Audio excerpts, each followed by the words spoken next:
Assalamualaikum warahmatullahi wabarakatuh. Perkenalkan, kami dari Gugus 2. Kami di sini beranggotakan 11 orang.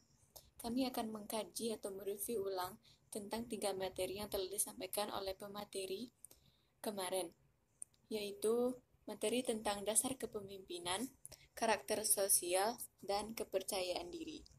Mengkaji ulang materi dasar kepemimpinan. Sebagai seorang pemimpin, kita harus mempunyai beberapa sifat kepemimpinan. Yang pertama yaitu integritas, jujur, atau mendapatkan kepercayaan. Sebagai seorang pemimpin, kita harus bisa mendapat kepercayaan dari seseorang. Kemudian konsisten, bertanggung jawab atau mempunyai pertanggungjawaban atas apa yang kita sampaikan kepada orang-orang.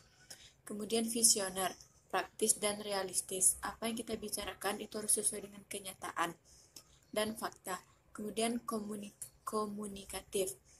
Sebagai seorang pemimpin, kita harus pandai berkomunikasi dan mengajak orang untuk bersosialisasi.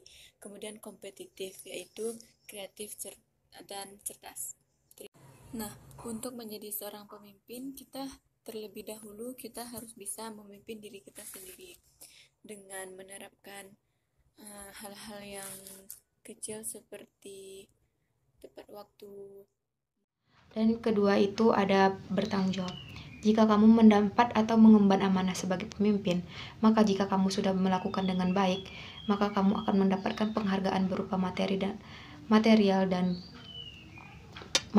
moral.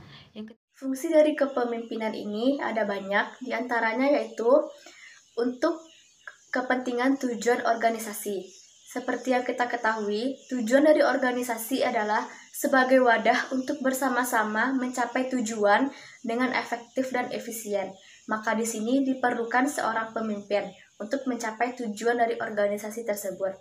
Kita ketahui pemimpin adalah orang yang bisa bertanggung jawab dan bisa mengayomi, baik itu di suatu organisasi atau perusahaan yang dipimpinnya.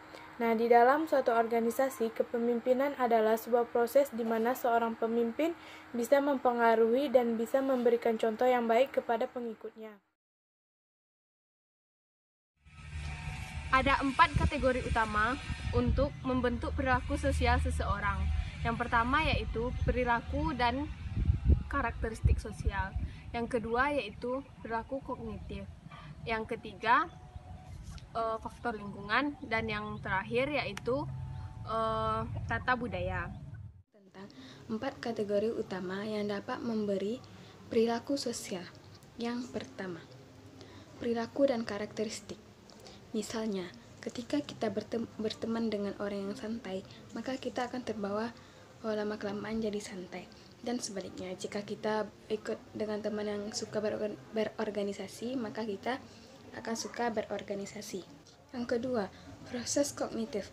Proses kognitif adalah ingatan pikiran yang memuat ide-ide yang membuat dia ke depannya menjadi lebih baik.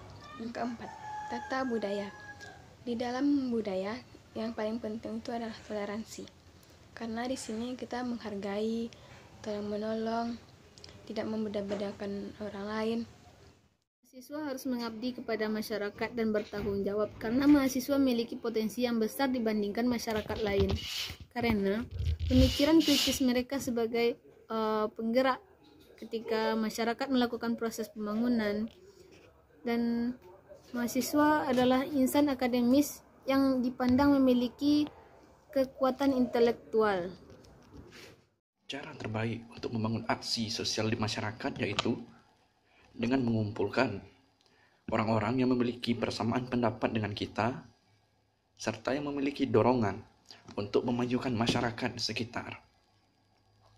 Begitu juga organisasi atau perkumpulan lainnya. Karena niat merupakan hal yang paling penting di sini, lebih dari apapun. Sekian.